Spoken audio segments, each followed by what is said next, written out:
It is my pleasure, and I apologize profusely for being late, but there's only one person on the planet who I would make you wait for, and that's who I was talking to, and he's a leader of the free world. Well, I can appreciate that, and I know a lot of people are excited about President Trump coming to North Carolina.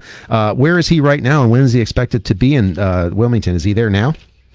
So he hasn't left the building yet, but he's on his way very shortly. And look, the president, as you know, he was in North Carolina last Monday, I believe it was. He did 3 stops there. Look, your state is our battleground. We know we've always done well because you guys are smart and articulate, and you know a leader when you see one. You delivered North Carolina for the president 4 years ago, and I have the expectation that you're going to deliver again for the president.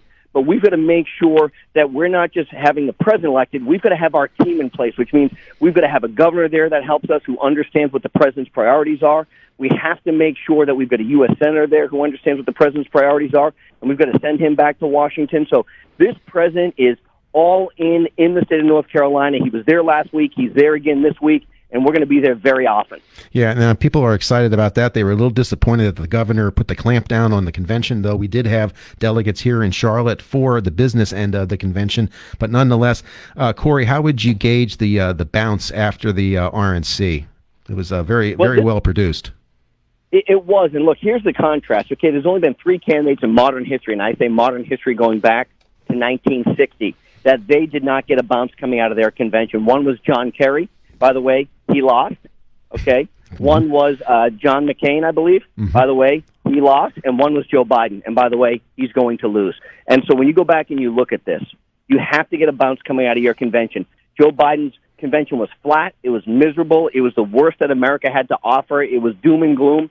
By contrast, what we did last week was forward-facing. It's the greatest days are still in front of us. It's that shining city on the hill. It's what our opportunities are that present us going forward. And so our numbers coming out of that convention have been phenomenal. It scares the Democrats that amongst the African-American vote, Donald Trump right now, the public polls are indicating he's getting between 15 and 22% of that vote right now. If that's the case, there is no path for Joe Biden. It does not exist. Ouch. You say that, Corey, that the North Carolina is a battleground state. I'd like to think that it is solid red. But what message do you want to send to the Republican voters and to those that are unaffiliated but tilt towards the Republican Party? What does the platform for the next 4 years portend for North Carolinians? The first and most important thing is this president stands with law and order. He stands to defend and not defund the men and women who serve on the thin blue line. We are a nation of safety and security, and every person, whether you want to go to your place of worship, your schools, your businesses, should be able to do so safely and securely. The Democrats want to defund the police and allow marauders to run through the streets and destroy things. We will never tolerate that. The second thing is this president gave the largest pay raise to our men and women in uniform in 10 years. He's rebuilt our military from the depleted days of the Barack Obama, Joe Biden administration. We know how important the military is in North Carolina. And the third thing is that the manufacturing that has come back to your state. You know, we've brought back 500,000 manufacturing jobs around this country in 4 years. The jobs that were shipped overseas to China, hey, we're never going to cozy up to China. These guys have been ripping us off for years. It's time for them to pay their fair share. And this president has said, if you want a job and you want to manufacture, you better do it in our country. If not, I'm going to slap a tariff on you, because once the Americans have a chance to compete, we are second to nobody. And they also have to add to it, too, people are concerned about health and the COVID-19 and the rapid response that the administration has given the pharmaceuticals to get product to market, the vaccines out there. There's a lot in phase 3 trials right now. Where does the administration see that, and how's that going to play into the election, which is just a little over 2 months away now, the general election, that is?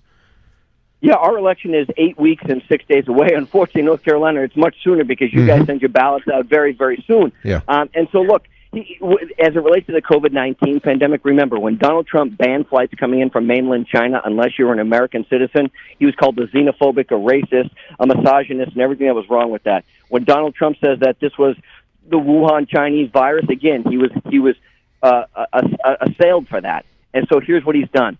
With Operation Warp Speed, he has fast-tracked all of these potential vaccines to make sure that people can be safe.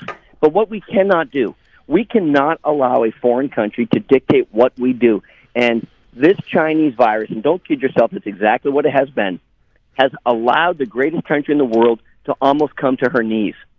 This president is standing her back up and saying, we're going to open our economy, we're going to hold these people accountable, and what we're going to do is we're going to make sure that as quickly and safely as possible, people have a vaccine for this. But it's time to open our schools and close our borders, and that is in sharp contrast to what the Democrats want. I know one of the things that voters want to see, and they should see it as voters. They want to see debates between the two major candidates, President Trump and Joe Biden. Will we see debates, and how many do you expect we'll have?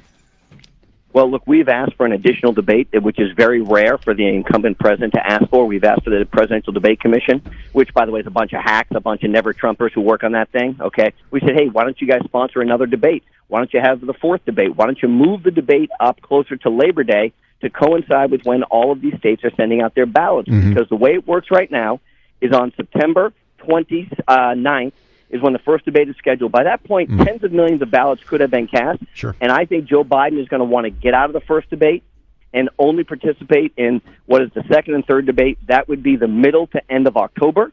And because they know he doesn't have the mental acuity to stand on the stage with Donald Trump, the Presidential Debate Commission has refused to do that. They've refused to add an additional debate, and they've refused to move the debates up because we're here. We're in election mode right now. I mean, for all intents and purposes, this election starts next week when North Carolina is sending out their ballots. Let's get the debates on the books. Joe Biden doesn't want to do it. He's continuing to hide.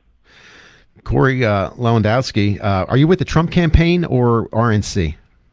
No, I'm the senior advisor to the Trump campaign. Okay. As you know, I ran the campaign 4 years ago. I travel a lot with the president, was with him Friday as we traveled to Upton, New Hampshire, where he did an 8,000-person rally in New Hampshire on Friday night. So I travel a lot with the president, and as we campaign over the next 8 weeks and 6 days, I'll be traveling with him a lot more. Yeah, he seems to be getting out, and that's his cup of tea. He enjoys being out with the people, and like I said today, he's going to visit the Tar Heel State, and I know people in our area here, our listening area, are excited and heading down to Wilmington. Corey, we thank you for coming on to our show. We know you're a busy person today with a lot of travel ahead of you. Safe travels, and our best to the president. Thanks, Corey.